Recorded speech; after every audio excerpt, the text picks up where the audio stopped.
Hello, Mugcords. It is Mugtober Day 29 media.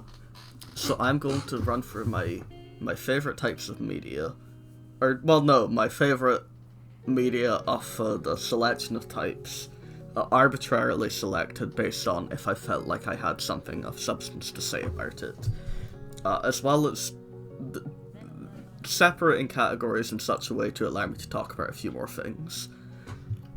We start with my favorite TV anime, or serialized television. Not even just anime, just animation in general as well, which is Madoka. I imagine if anybody watches this, they'll be in Mudcord, such that very little of what I pick will be surprising at all. But Madoka's good. It's very good. I think it's one of the best pieces of fiction ever written. It's of such a level that, like, most other things I've seen are almost put to shame, actually. Or maybe that's a rather bit intense, but, like, it's very, very, very, very good.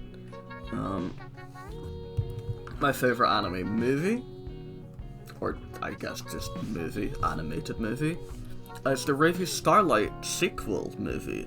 This is also just my favorite anime in general. I think it's good. I think it's extremely fucking good. I think it's even more than Madoka, this puts most other things I've seen to shame in terms of, like, ambition more than anything else. I think the Revue Starlight movie has, like, such an ambitious narrative and presentation and characterization, and it executes on all of it, like, genuinely flawlessly. It's incredible. The only reason it's not, like, a recommended piece of viewing to every human being alive for me is because either the TV series or the recap movie are firmly necessary as context for this movie, and both of those are like a solid 7. They're good, they're worth watching, but, like, you know, on their own they're not so special, but you kind of need to watch either one of them to watch this. And I say either one of them, really you should be watching the TV anime, but that's 5 hours long as well, so you know. But that's fine. Everybody that's seen this movie knows how fucking kino it is, so I'm good. Next up, my favorite manga, yes, Girls Last Tour. The anime for this is also one of my favorite anime ever. I have both of these at 10 out of 10, but I've not read as many good mangas, I've seen as many good anime, so this gets the win. I should say by default, as though I'm, like, undermining how much this does and how fucking incredible it is and how much it, like, speaks to me on a ton of different levels, like, visually, aesthetically, the characters, their personalities, all of it. It's fantastic. It's extremely good. Cannot recommend enough. Favorite video game? Yes. This is a fun one. I was actually supposed to record this video like an hour ago. But Nintendo just on their fucking Twitter just dropped Xenoblade X Definitive Edition will be coming on, like, 20th of March or something. I was like, wait, what? What? And I was, like, screaming, losing my entire fucking mind. I started with Xenoblade X, by the way. Shulk got added to Smash. I was like, he seems cool and interesting. Oh, there's another game in his series coming out, let's buy that. I bought it. I don't know if I quite got it, because I was like 14 or 15 when the game came out, and it's fairly complicated.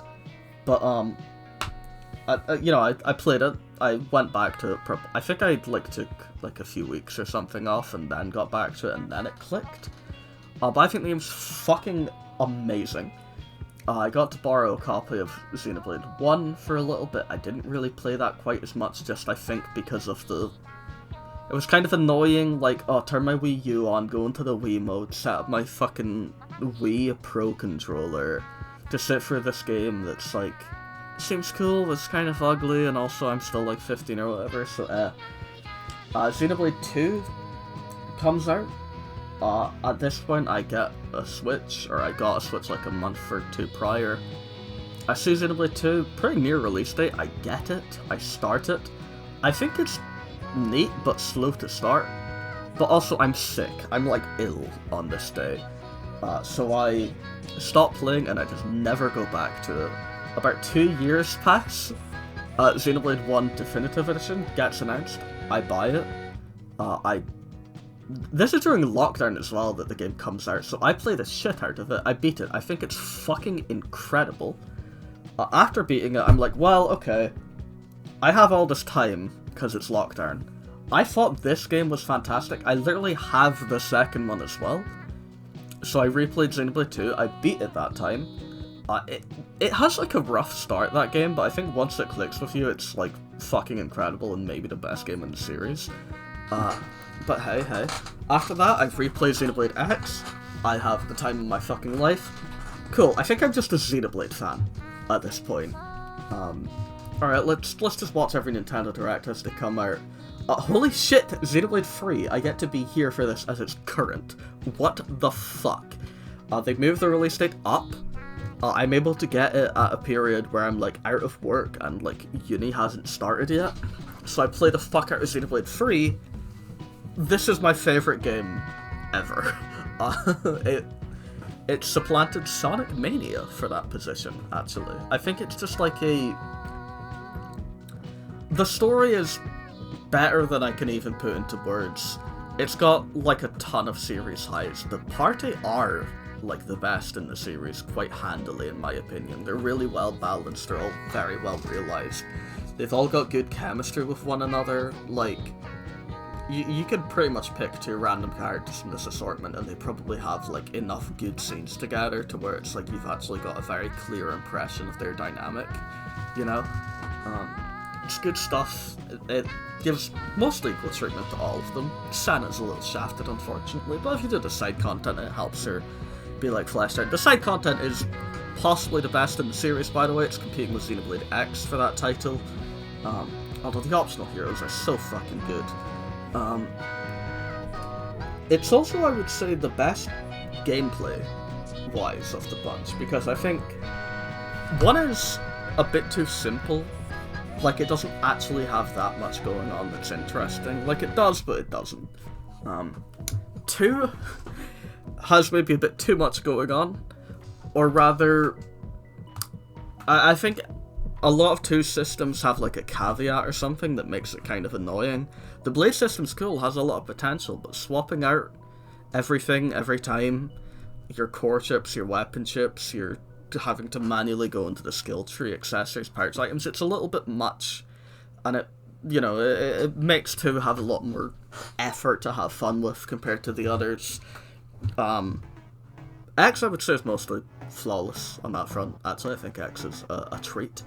And then 3, perfect fucking blend of everything that's in here. I've been talking longer than I expected to, by the way. I think it's going to stop playing the songs from my Spotify and just start playing,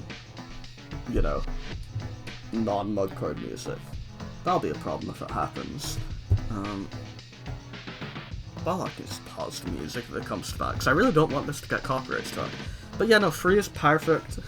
I think it's got a great blend of like gameplay systems. There's some ludonarrative harmony there going on. The class system's really fun and allows you to have like a lot of flexibility with how you approach the game. Just a damn good time. My favourite song is Emptiness and Catharsis by Togenashi Togeari. Currently, favourite song is a very flexible thing.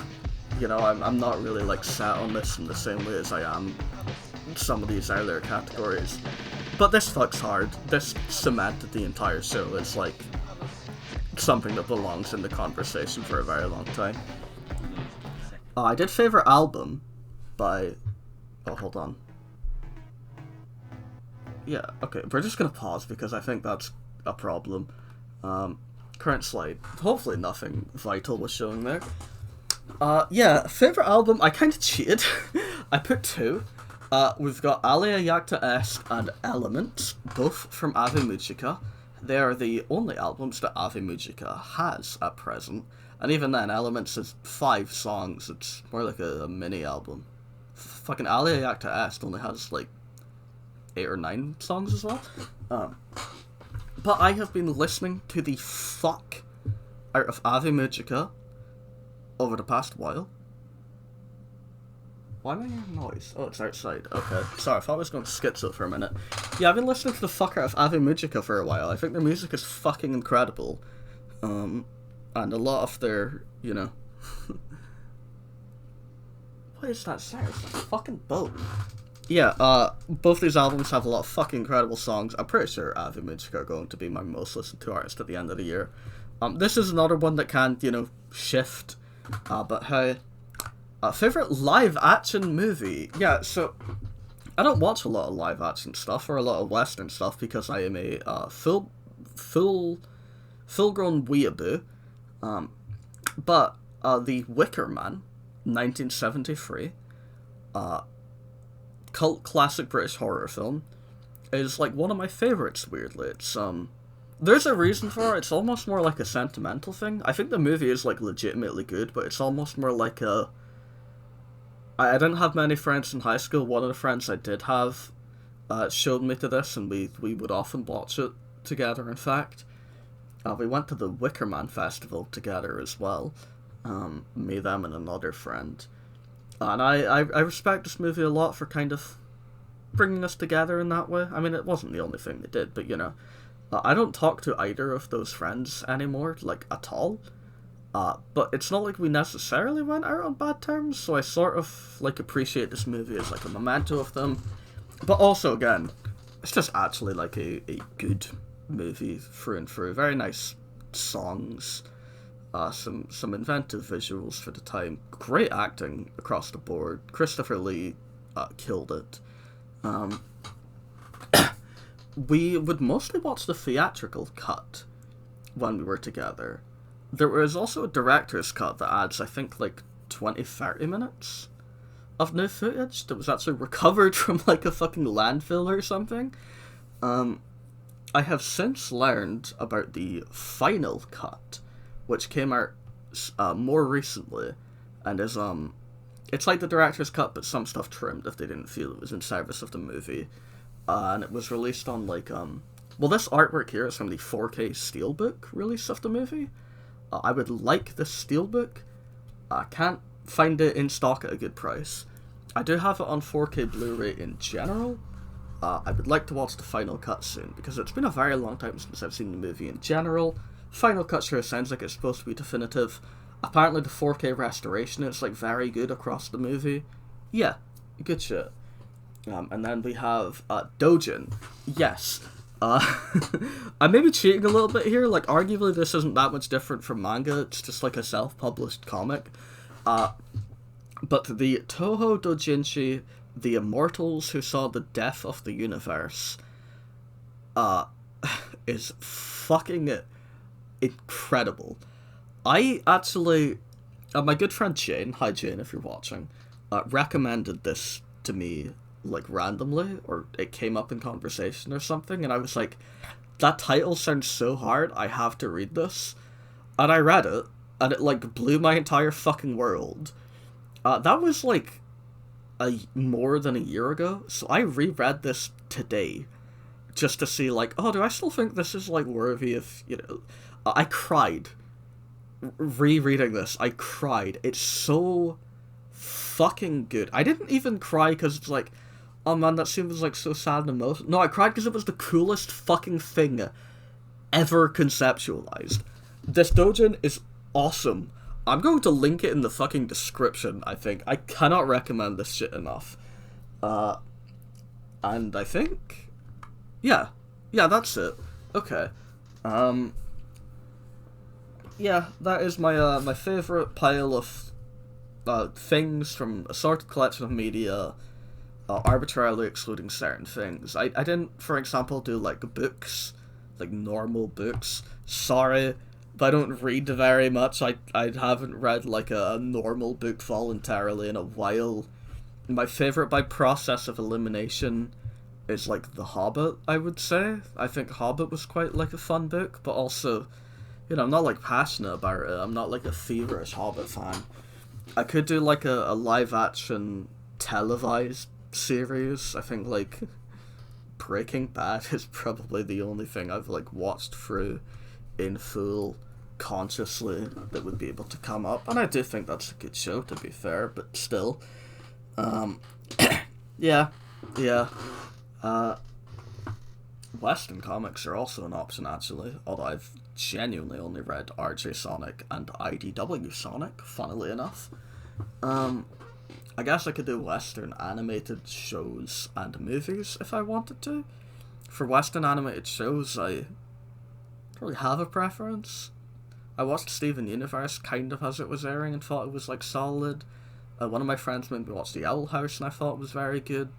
But I'm not like, like screaming about them, ranting about them in the same way. And in Western animated movie, like, I don't know, Shrek 2, like, good movies, but I just, I'm a weeaboo. But yeah, I think that's it. Happy Mugtober, mugs. Thank you for watching.